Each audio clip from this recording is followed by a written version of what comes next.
বিধায়ক নওশাদ সিদ্দিকীর গাড়িতে লরির ধাক্কা, অল্পের জন্য রক্ষা পেলেন বিধায়ক।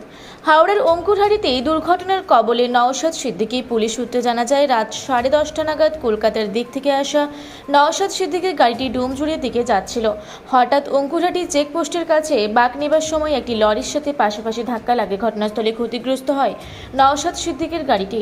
ঘটনার খবর পেয়ে নিবডা ট্রাফিক গার্ডের কর্মরত অফিসাররা এবং ডোমজুড় থানার পুলিশ আধিকারিকরা আসেন। এছাড়াও আশপাশের মানুষজন ছুটে আসেন। ঘাতক গাড়িটি এবং গাড়ির চালককে আটক করেছে পুলিশ। যদিও এই ঘটনায় হতাহতের কোনো খবর নেই, পুরো বিষয়টি খতিয়ে দেখা হচ্ছে।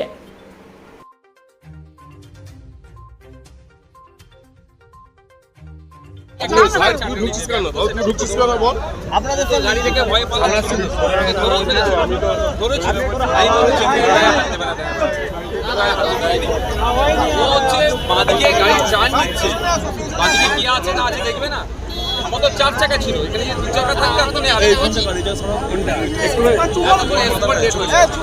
একটু সরা চার বোন এটা ঠিক আছে।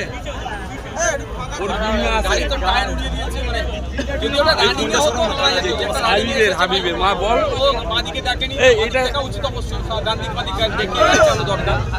বড় গাড়ির পেছনে দেখা সম্ভব না, আমাদের গ্লাসের পেছনে দেখি। ঠিক আছে, ওই যে আপনি কি বাড়ি ফিরছিলেন? অবশ্যই। এটা ঠিক কটার সময় হয়? হ্যাঁ, আপনার চাকাটা ফাটা দেখলাম। পুরো টোটাল গাড়িটার উপরে ওর গাড়ি তুলে দিয়েছে। কি গাড়ি ওটা? ওটা কি লরিটা? আচ্ছা আচ্ছা, তা কেন এরকম হলো কেন হঠাৎ? জিজ্ঞাসা করতে হবে। এটা কি মনে হচ্ছে দাদা? এটা কি নিছক দুর্ঘটনা না এর পেছনে কিছু অন্তর্গত লুকিয়ে রয়েছে? আমি ওটা বলতে পারবো না দাদা, আমি অসত্য পথ অবলম্বনের পক্ষে কোনোদিন নয়। ওর উচিত ছিল গাড়িটা যখন দাঁড়িয়ে আছে বাঁদিকে নিয়ে টান নেবে, ওর উচিত ছিল বাঁদিকে একটু দেখা, বাঁদিকে দেখে একটু গাড়িটা চালাবে। কিন্তু দুর্ভাগ্যের বিষয়, ও অত বড় গাড়ি চালাচ্ছে, বাঁদিকেও দেখে। আর সম্ভবত ও একাই চালাচ্ছে, কোনো হেল্পারও নেই গাড়িটাতে সম্ভবত। এটা কি বড় ট্রাক ছিল? বড় ট্রাক, বড় লরি, ওর পাশে কোনো হেল্পারও ছিল না। তাহলে বাঁদিক দেখতে পাচ্ছেন, কিন্তু উচিত তোর বাঁদিক ডান দিক বাঁদিক দেখে চালানো। ডান দিক তো নিজে দেখে নেবে, বাঁদিকটা থেকে কে দেখবে? আমার জায়গায় যদি একটা বাইক থাকতো 4 চাকার জায়গায়, এতক্ষণ স্পট ডেড। কারণ ওর হুঁশ নাই, যখন উঠছে হরেন দেওয়া হচ্ছে, চিৎকার করা হচ্ছে, ট্রাফিক পুলিশের কি ভুল? সিগনালে তো এটা হচ্ছে। ঠিক আছে দা, তবে একটা কথাই বলবো, এখানে প্রায় দুর্ঘটনা ঘটে, প্রায় মারা যায় মানুষ, বাইক থেকে শুরু করে সবাই। এত জায়গায় আন্ডারপাস হয়েছে, আন্ডারপাসের দরকার।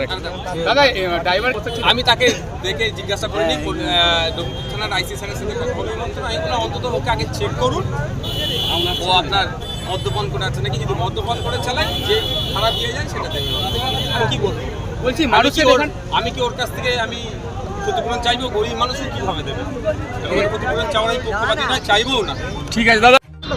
ঘটনা বলতে আমরা চেকপোস্টে এসে চা খাতে এসেছিলাম, তো ভাইজান যাচ্ছিলো, তো সাইডেই যাচ্ছিলো ইন্ডিকেটর জ্বালিয়ে, তো একটা আচমকা একটা লরি এসে ভাইজানের গাড়িটাকে সাইড চেপে যায়। তো এইটা মোটামুটি আমরা দেখলাম সামনেই বসে বসে, তো ভাইজান গাড়ি সাইড করলো, আর আমাদের স্যারেরা ছিল, স্যারেরা আলো, তো আমরা সব ছেলেরা গেলুম ভাইজানের কাছে। তো ভাইজান দেখলো নেবে। লরিটা এসে চাপলো? হ্যাঁ, লরিটা এসে চাপলো। আর কোনো ক্ষতি হয়েছে না? ক্ষতি সেরকম হয়নি, ভাইজানের গাড়ির টায়ারটা একটু খারাপ হয়ে গেছে, ভাইজান গাড়িটা নিয়ে যেতে পারিনি ব্যাকে। তো আমাদের সামনে চেকপোস্টের স্যার ছিল, স্যারেরা এসে ভাইজানকে নিয়ে সাইড হলো। তো ভাইজানও খুব ভালো ব্যবহার, ভাইজানের কথাবার্তা আমরা দেখলুম যে খুবই ভালো, খারাপ না। তো আমরা পাশেই ছিলুম ভাইজানে, তো অবধি আবার দেখলুম। আপনার বাড়ি কোথাও? আমার নিবের বাড়ি। আপনার নাম? তৌফিক লস্কর। এটা কোন জায়গা? এটা উগরহাটি চেকপোস্ট। মুখ হিসাবে নওশাদ সিদ্দিকী বারবার বিধানসভার মধ্যে যে অত্যাচার প্রতিবাদ করছে, তার হয়তো পরিকল্পনা করে হয়তো এটা হতে পারে, যে শাসক দলের পরিকল্পনা হতে পারে যে এইভাবে বারবার আগ করে। এর আগেও আমরা দেখেছি, গড়বা বলেও একই কেস ঘটেছিল। আমরা আশঙ্কা করছি যদি দোষী এইভাবে কিছু হয়ে থাকে, বলছি লরিটা কি এর উপর? লরি তো আপনারা দেখতে পাবেন, ওখানে গাড়ি দাঁড়িয়ে আছে, পুরো সামনের ফ্রেশ চাকা সহ খুলে গেছে, সামনের ফ্রেশটাই চলে গেছে। কটা আগে হবে? উনি কোথা থেকে আসছিল? কলকাতা থেকে আসছিল। এখানে রাস্তা উনি ভেবেছে এই রাস্তাটা খালি থাকে, এই রাস্তা দিয়ে যাতায়াত করে। কোনো কারো চোট হয়নি, তবে বড় রকমের চোট হতে পারতো। যদি 2 চাকা হতো হয়তো দেখা যেত স্পট ডেড হয়ে যেত, যেভাবে চেপেছে। তা ওর 4 চাকা বলে অনেকটা সেভ হয়েছে। ভাইজান বলে গেছে যদি উনি হয়তো ড্রিঙ্ক করে আছে, যদি ড্রিঙ্ক বা কোনো পরিকল্পনা হয়ে থাকে তার জন্য উনি যদি আইনত ব্যবস্থা করেন। ঠিক আছে। আমার নাম এসকে আব্দুল রাকিব, আমি বাহ। হাওড়া থেকে মণিশঙ্কর বিশ্বাসের রিপোর্ট, রূপসী বাংলা মিডিয়া।